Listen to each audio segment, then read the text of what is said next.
my name is Chris Keenan. I'm a potter.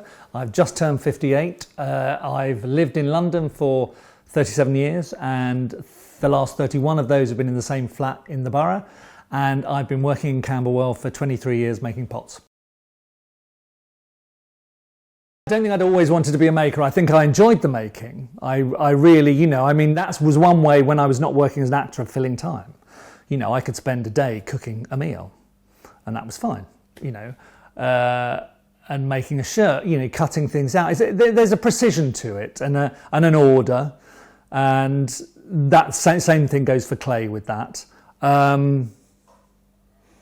So no, I hadn't always wanted to be a maker as a full-time thing. I'd wanted to be an actor, and I'm now jumping a bit in terms of the questions, but if you'd asked me or told me at 15 that in my 40s I would be making pots as a career, I'd have gone, oh yeah, right.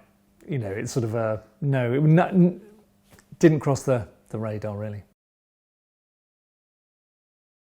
It never feels like a grind, but obviously some days, some jobs do not fill one with absolute joy. So, mixing glaze.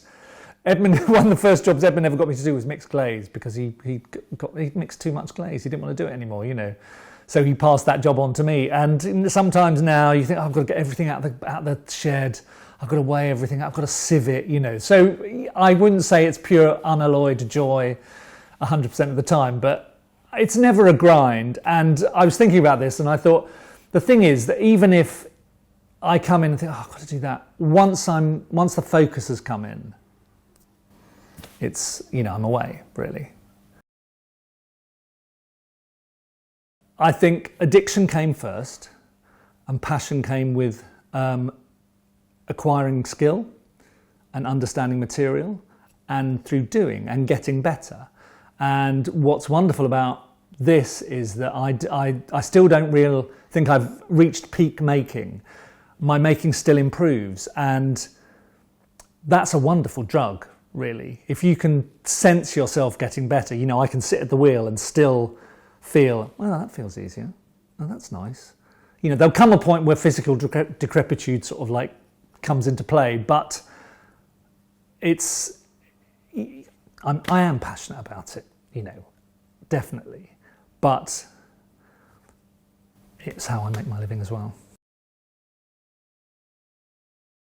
It's having a calendar which has projects in it that excite me into the future. It's earning enough money to do enough.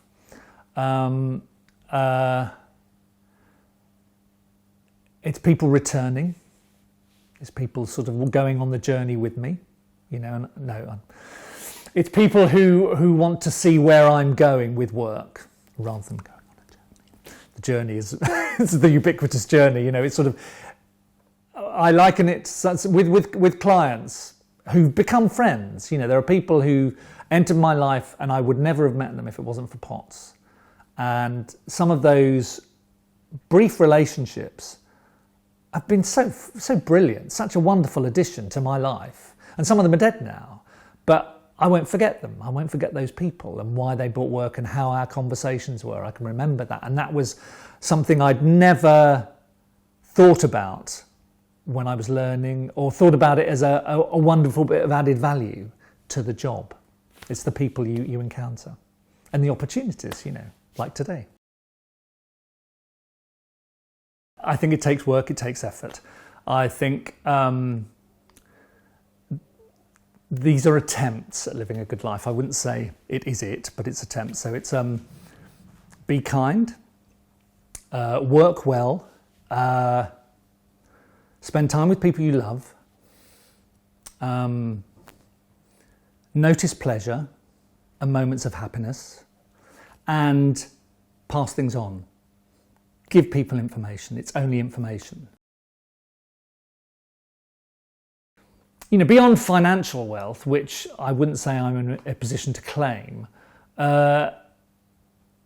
it's some of the stuff I said about earlier, really. That's where the wealth is. And the fact that I can come here and nobody, as an actor, you're waiting for somebody to give you a job. And that's about that. And then when you get a job, you can hopefully improve what you do. I can come here every day. This is my studio. This is a room of my own, and I can make things and I plan things and all of that. But I think that's incredibly wealthy. And when I see, when people come and they go, "Oh, I'm so envious. It must be very therapeutic." No, it's not therapeutic. It's work. But boy, am I lucky to be doing it. Retirement doesn't really appear on my radar. I took out a very tiny pension when I was an actor, and it's still very tiny, really.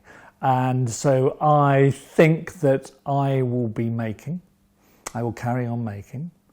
I don't know if I'll be plan well enough that I will get my studio in order before I will pass away. But the other thing I've thought is if I stop because I can't make anymore, I've thought about becoming an extra in the film industry, because I think that £100 a day, a meal, I can sit there.